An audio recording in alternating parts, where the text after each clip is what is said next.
hwekwan ko video ba ye to trade because of nkrofomit mikra mi hu bi da say amnam ye speed ram ayi we dey imagine we have seat na ntokwa we ntimi na we dey we are momoden Ibrahim nko ye sa document me ayo wo dey sani no enro atanka bi nka ti asan ko speed ram na no den udura untimi mfo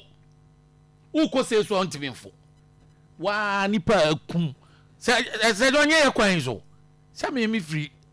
man kranso na me ko duan kwanta na we ni he no wa famfifi o aha nti wo be wo mane we main road no ekọ main road no so no sunwan no se ehwa utimi fa chiro petrol shell also ko ah utimi fa petrol yeah so say time nipa 16 na say John driver na am so that hospital no ne hu do na wo so sa de court we mi anya wo say ho ne ha ya anya sa somebody any ambulance driver no on the hospital on ambulance driver ndi wo omo da hospital omo nyina wa ambulance ni mo na nka driver idea do treat wo wie tell me mo ka de ni furu cross on handcuff ni tum because yen nyina ye swakra yen call driving school ni enim say ambulance ba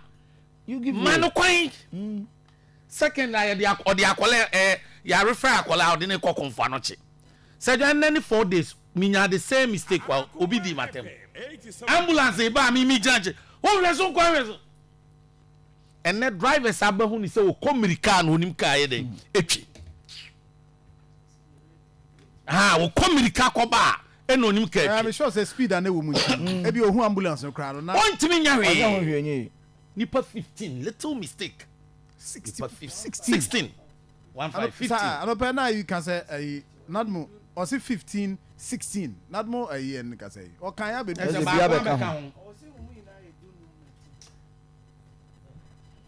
enti Sir John say etoda Sir John yeso ye ka ho Akoma FM police for take measures ne eno mo ko na police for sa kwan so police for tie call over speed o e check wo mo mebo a police for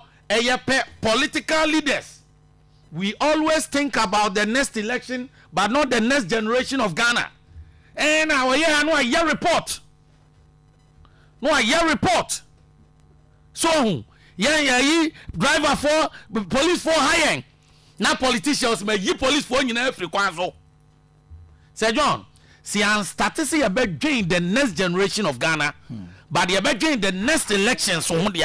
you better say ya. Sa kwan no de in fact you better say ya. Me kwan no so pa. So and the police for to be kwan so comment e be nyina no e confirm de me kan say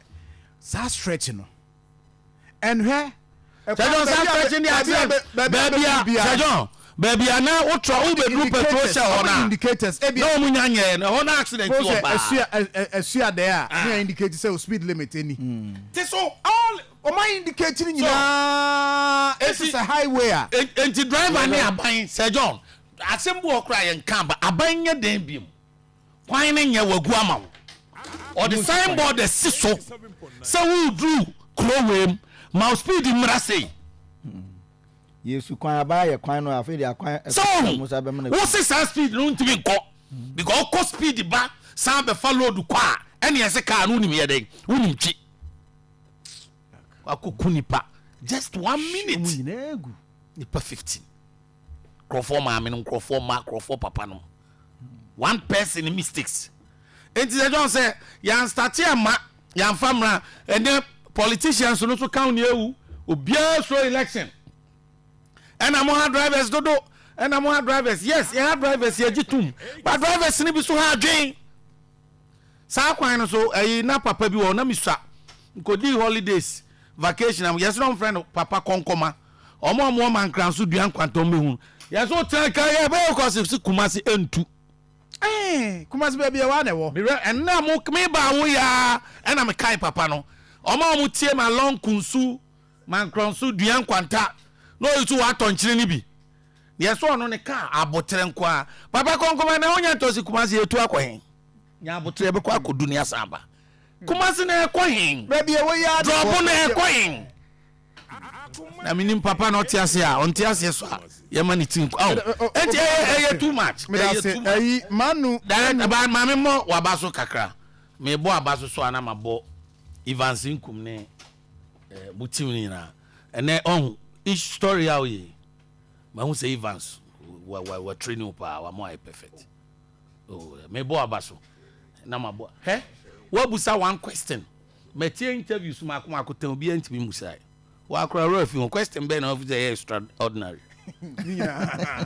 okay dabi ba ko a wo wi nko ni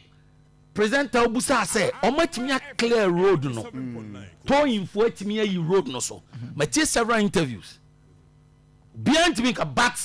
say we are currently eno na ya ade e den ehia ko accident in yesi nipa na wu sani ebe ya afoforo nya den ensi biem no ko de cars na egu nko a Evans we dey what train wakola wakola what train oh my ai akwada ndi yifrim akohene